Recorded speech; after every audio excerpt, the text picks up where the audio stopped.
Hi guys, welcome back din sa atong bagong episode. Karon nami adtuan nga resort. Ah, 2 years ago, ilang gi-promote ang place. But dili pa nila gi-open sa public. This year, few months ago lang, nag soft opening sila. I-try nila open sa public, but you need to reserve the place before ka mato dito kay dili para sure ang imong cottage nga nga magamit. Kung tanaw nimo siyang bird's eye view, murag enjoy siya, tsada siya tanawon dito.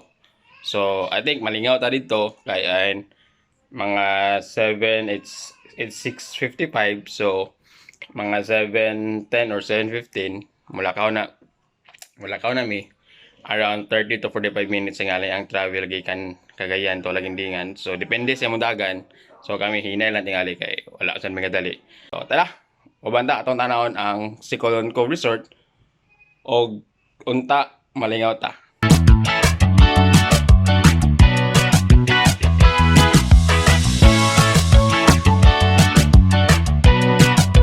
Abot na mi sa Sicolon Cove! Hey! Around mga 45 minutes ang dagan na wala kay traffic ang among nagyan. So nice ang ilang place. Mingaw. Wala kahit nga nagpa-reserve.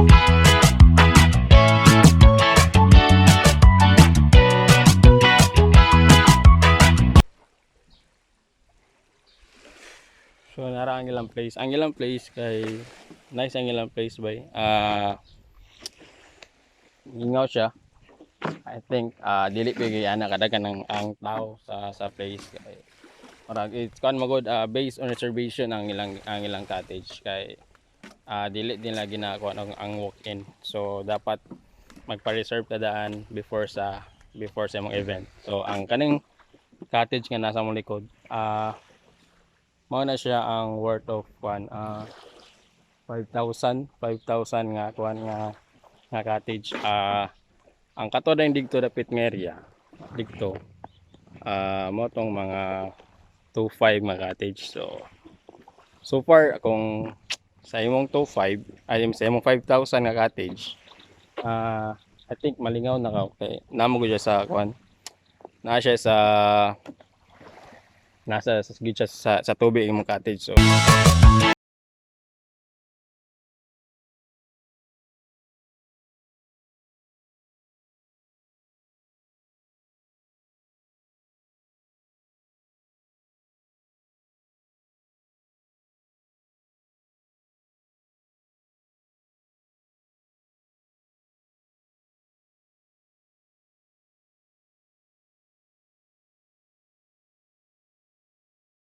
kung naa tingali nice nga water activity diri, nice tingali kung naay nga ng kayaking.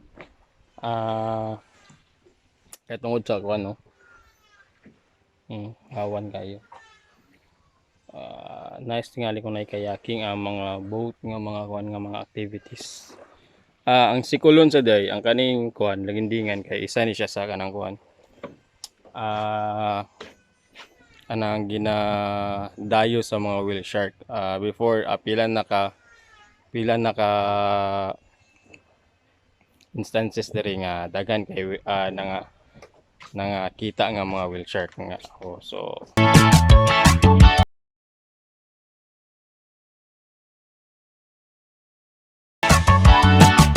kanang area is kanang mga cottages ako ang yun ganina mao na ang mga 5,000 nga mga worth of 5,000 cottage. I think worth of siya kay naka sa tubig dali pang kaligo. Nice ni siya for tingali for barkada nga outing, birthdays, something unana or mga celebration nga nga pangdaghan. Kung inyong makita na ay lamisa nasa ubos to nga may lamisa. And then I think duyan na siya. Kato, duyan, no? Duyan, lamisa.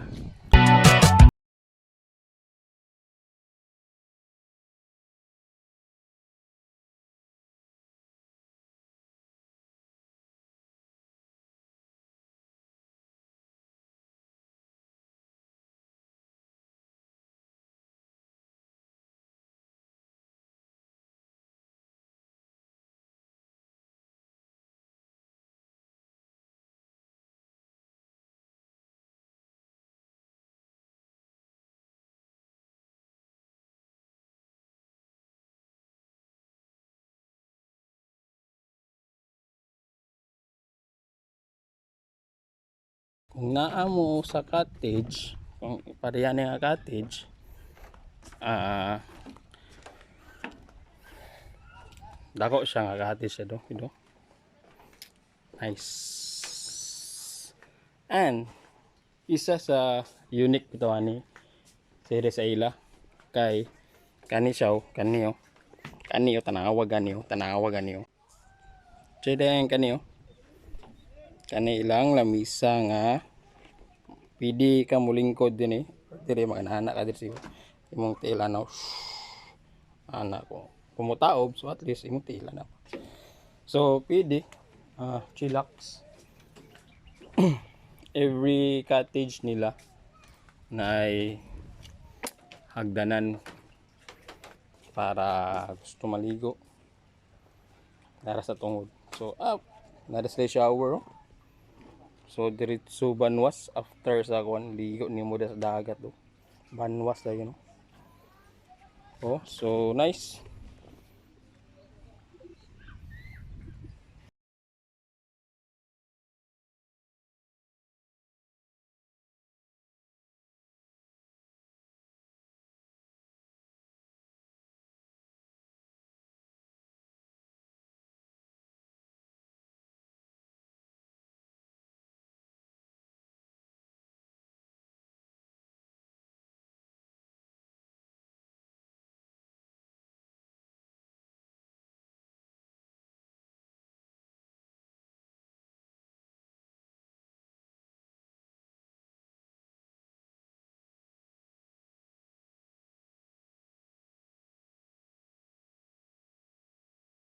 Look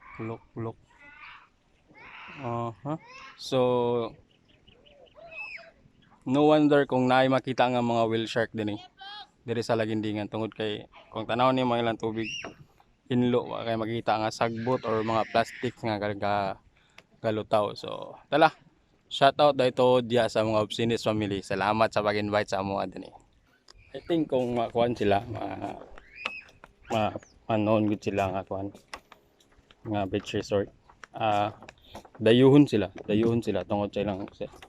tungod sa ka-beauty sa ilang place o ka-unique sa sa place nila o ilang kuan ilang design sa ilang resort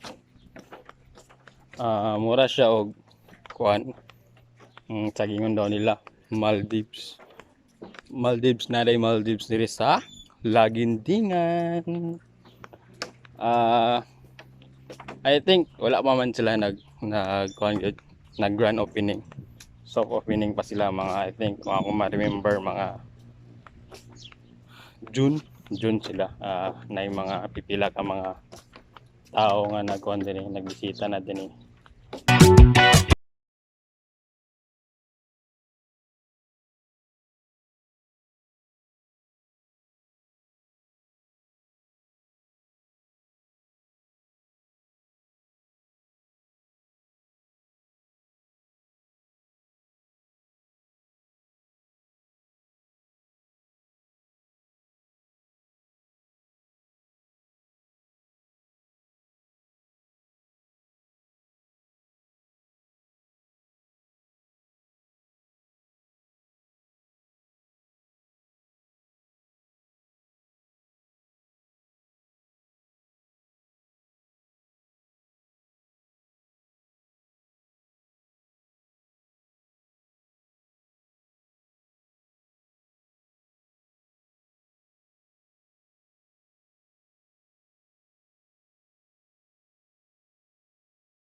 chill. Okay kasi sa pang chill sa kwan.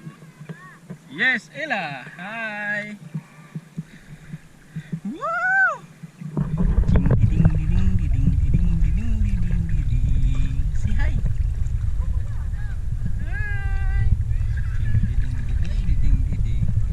Ah, kuya. What? Hi.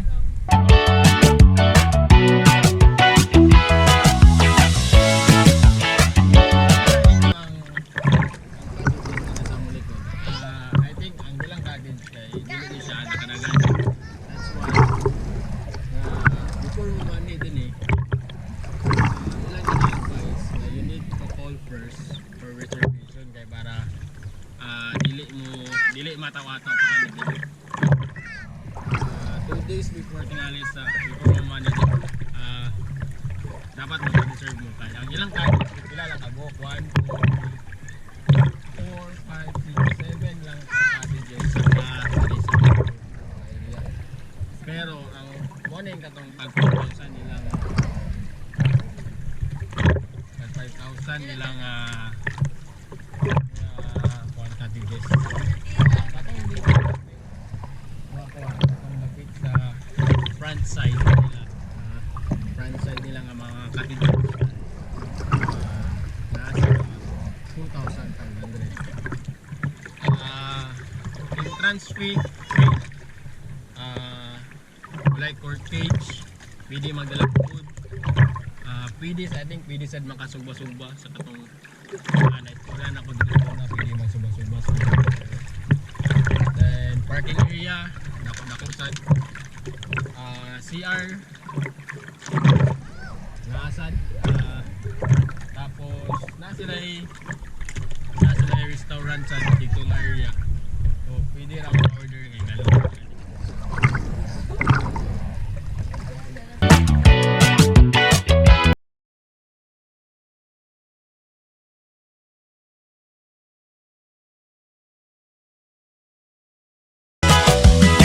Pero I think kung ma-open sa siya dili sa siya naka-crowded kay ang ilang cottage nga nasa boardwalk nila kay 7 na makabook. So dili siya ka-crowded ang area. Then katupong sa cottages nila nga front nila nga mga cottages. Dili sa dana kadagan. I think nalagyan pa sa mga 7 or 6 lang kabook. So na sila function room. So I think dili siya crowded kung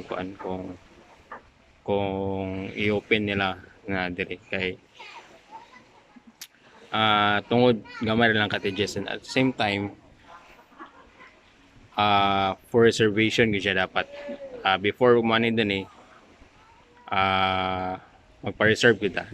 So na siya for family bonding, outing, reunion, barkada gathering, birthdays, na siya lang place.